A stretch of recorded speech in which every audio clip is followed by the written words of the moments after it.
من الشيطان الرجيم.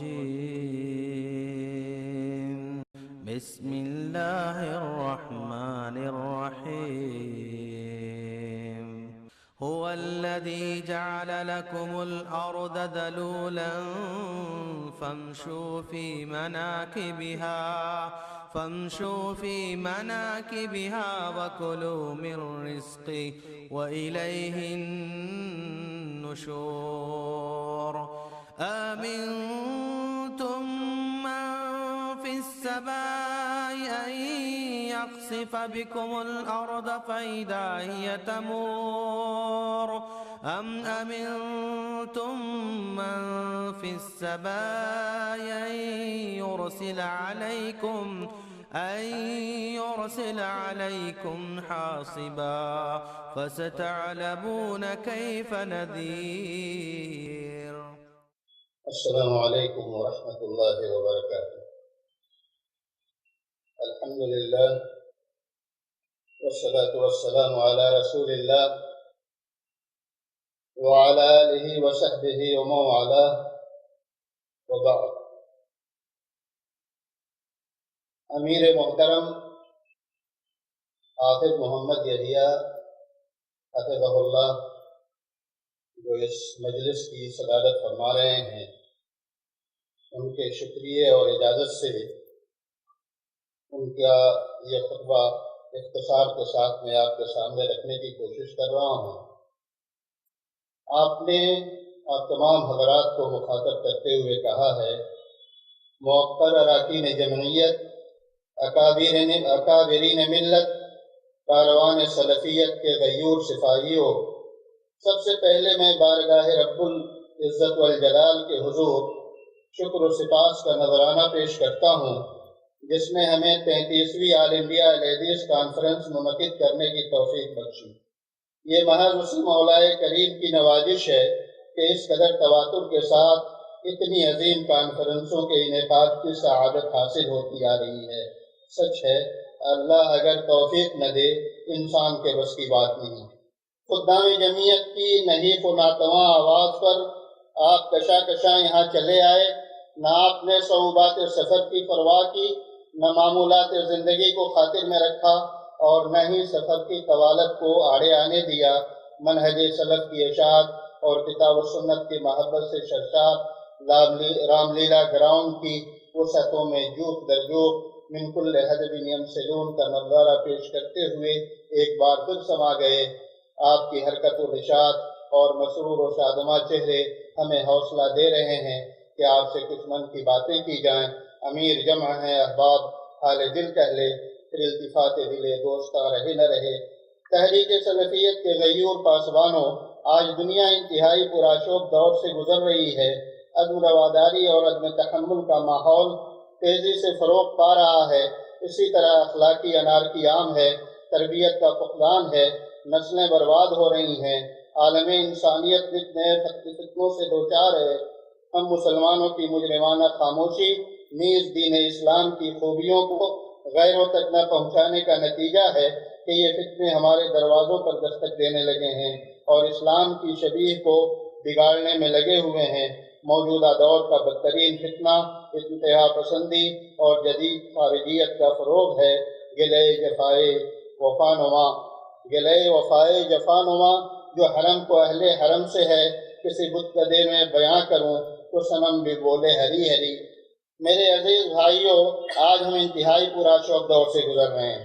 افسوس ہے کہ دنیا اسلام مخالف تنظیمات کو، جو یہودیوں کے اعلیٰ کار تنظیمیں ہیں، اسلام کا نمائندہ سمجھ بیٹھی ہے. ان کی بدعمالیاں اسلام کے رخ روشن کو غبار آلود کرنے کے کام کر رہی ہیں. لہذا مرکزی جمعیت اہل حدیث ہند کے ارباب حل و عقد نے یہ فیصلہ لیا کہ اس اہم اور حساس موضوع کے حوالے سے سلفی منہج اور کتاب و سنت کی آواز کو پوری قوت سے بلند کرنے اور اسے پوری دنیا تک پہنچانے کے لیے ہندوستان کے قلب و جگر دہلی میں کانفرنس منعقد کی جائے، جو جدید وسائل سے آراستہ شہر ہے، جہاں آمد و رفت کی سہولیات میسر ہیں اور جس کا ہند و بیرون ہند کے ہر خطے سے سیدھا رابطہ ہے. وہیں وہ شہر ہے جہاں شاہ ولی اللہ محدث دہلوی نے اپنی اصلاحی و تجدیدی کارگزاریوں سے بر صغیر کو ایک نیا رخ دیا تھا۔ تقلید جامد کے خلاف آواز اٹھاتے ہوئے عمل بالکتاب و سنہ کی دعوت دی تھی۔ ضلالت و جہالت کے گھٹا ٹوپ اندھیرے میں انہی کی مسائل جمیلہ سے علم حدیث کی سمیں روشن ہوئی۔ مسائل شریعت میں کتاب و سنت سے دلیلیں پکڑی جانے لگی۔ تحریک سلفیت کے پاسبانوں، دنیا کو دین خالص کی ضرورت و اہمیت کسی بھی دور سے زیادہ آج کے دور میں ہے۔ اٹھیے اور رحمت کی بدلیاں بن کر سارے عالم پر چھا جائیے۔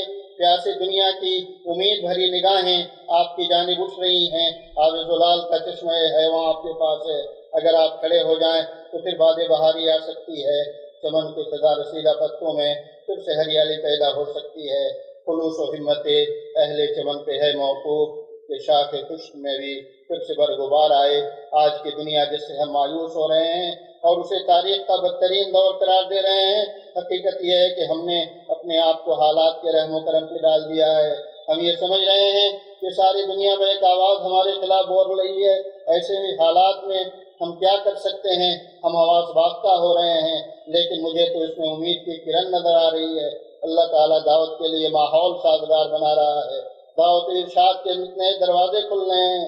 تاریخ ہمیں بتلاتی ہے کہ جب بگاڑ انتہا کو پہنچتا ہے تو اس کے شر کے بطن سے خیر نمودار ہوتا ہے۔ یہی تو وقت ہے جو ہمارا ہے۔ اللہ پر ایمان والے ہم ہیں تو اللہ کے بندوں پر رحم کون کھائے گا؟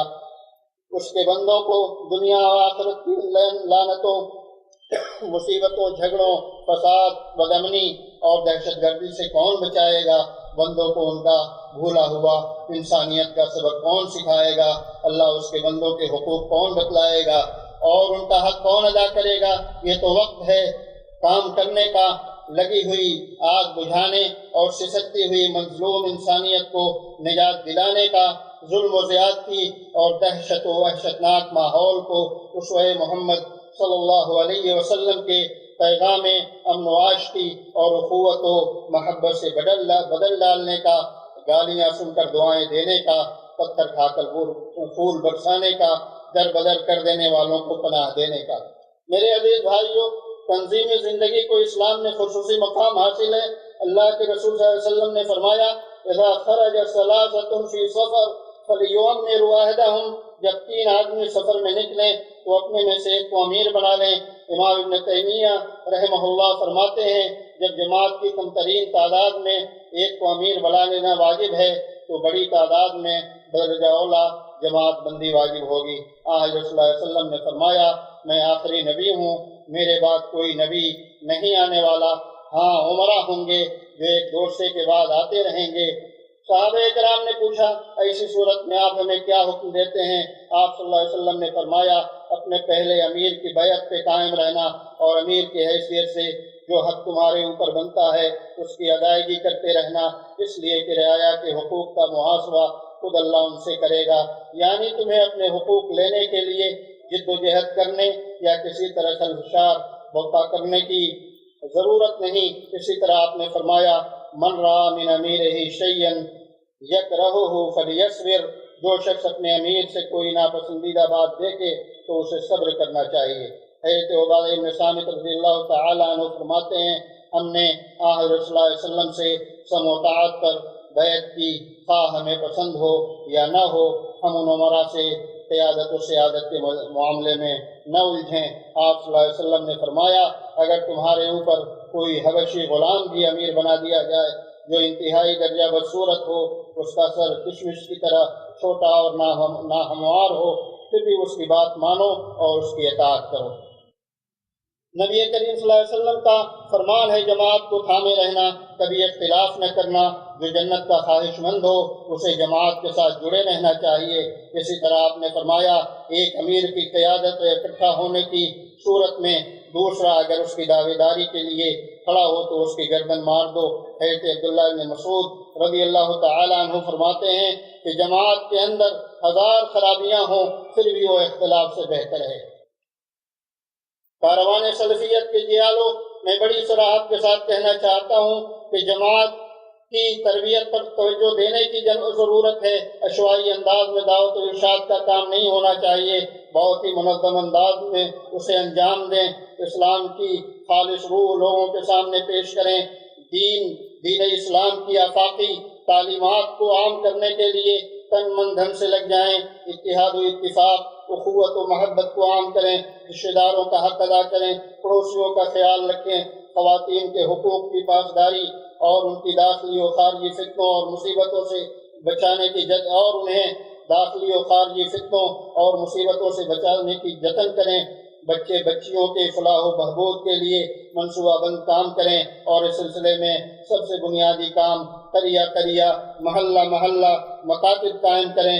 خصوصاً عصری تعلیم کے نام پر جو کچھ ہو رہا ہے، مکاتب کا نظام اور انتظام و انصرام چست و درست کریں۔ یہ آپ کے قوم کی ریڑھ کی ہڈی ہے اور وجود کی بنیادی اینٹ ہے۔ اخلاق کی بلندی، معاملات کی صفائی، تزکیہ و طہارت اور گھر محلہ اور جسم و لباس کی صفائی ہی اسلام کی بنیادی تعلیمات ہیں۔ خشیت الہی، زہد و ورع کو تو شے زندگی بنائیں۔ تمام فرائض حتیٰ کہ مستحبات کا خیال رکھیں۔ امن و شانتی کی بحالی اور استحکام آپ کا فریضہ ہے۔ خود کو الگ کر کے حکومت اور انتظامیہ کے سر ہر بات کو مٹ کر صرف نقد و تبصرہ کے لیے جینا ایک بہترین اور پرامن شہری اور بہتر مسلمان کا وتیرہ نہیں ہو سکتا۔ اپنے صبح و شام اور رات و دن کے اوقات کو منظم بنائیں۔ نمازوں کی پابندی کریں، شعائر دین کو برتیں اور تعظیم کریں۔ صبح و شام اوراد و وظائف کا اہتمام کریں اور اپنے گھر اور بار کا ماحول خالص دینی و اخلاقی طور پر بنائے رکھیں۔ غیبت و چغل خوری معاشرے کے ناصور ہیں اور بدمنی بربادی کی آخری منزل ہے، اس کو ہونے ہی نہ دیں۔ اس سے روک تھام میں اپنا بھرپور کردار نبھائیں۔ چوری، زناکاری و فحاشی، خیانت، رشوت اور غبن و دھوکہ دھڑی سب سے خطرناک امراض ہیں۔ میں ارکان عملہ و شورا کا صمیم قلب سے شکر گزار ہوں، جن کے سائے فیصلوں، مناسب رہنمائی اور مخلصانہ دعاؤں سے متعدد زبانوں میں تواتر کے ساتھ رسالے شائع ہو رہے ہیں۔ اردو، ہندی اور انگریزی میں پابندی کے ساتھ رسالے نکل رہے ہیں۔ کتابوں کی تقسیم اور سلفی لٹریچر کی اشاعت کی باقاعدگی کے ساتھ جاری ہے۔ تحریک ختم نبوت کی 24ویں جلد اور سلفیت کی عظیم تاریخی دستاویز اور انسائیکلوپیڈیا تاریخ اہل حدیث کی 7ویں جلد شائع ہو کر منظر عام پہ آ گئی ہے۔ اسی طرح اور بہت سے کام ہیں جو جمعیت انجام دے رہی ہے۔ میں اخیر میں اپنے نائبین جناب حافظ عبدالقیوم صاحب، جناب ڈاکٹر سید عبدالعزیز سلفی، حافظ عین الباری عالیاوی، نائب ناظم مولانا ریاض احمد سلفی، ناظم شعبہ تنظیم مولانا ہارون سنابلی، مولانا عبدالقدوس عمری حفظہم اللہ کا تہہ دل سے شکر گزار ہوں، جن کی شبانہ روز کی کوششوں سے یہ کانفرنس کامیابی سے ہمکنار ہوئی۔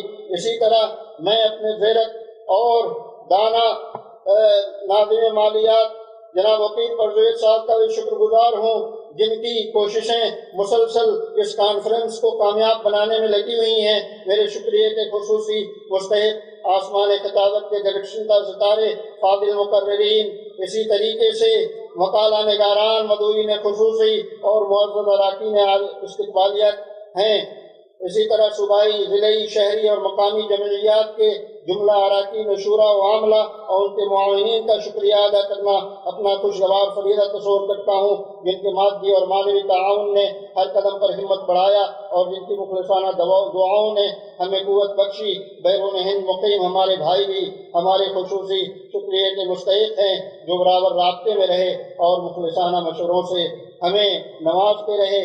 حکومتی اہلکاران اور انتظامیہ سے تعلق رکھنے والے ہمارے کرم فرما ٹینٹ، لائٹ اور ساؤنڈ کے متعلقین اور میڈیا کے لوگ جنہوں نے اس کانفرنس کو مناسب کوریج دیا، ان تمام حضرات کے ہم خصوصی طور پر شکر گزار ہیں۔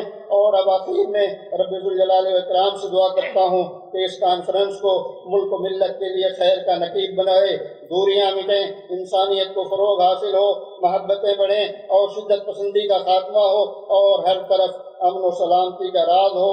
آمین۔ وآخر دعوانا ان الحمدللہ رب العالمین۔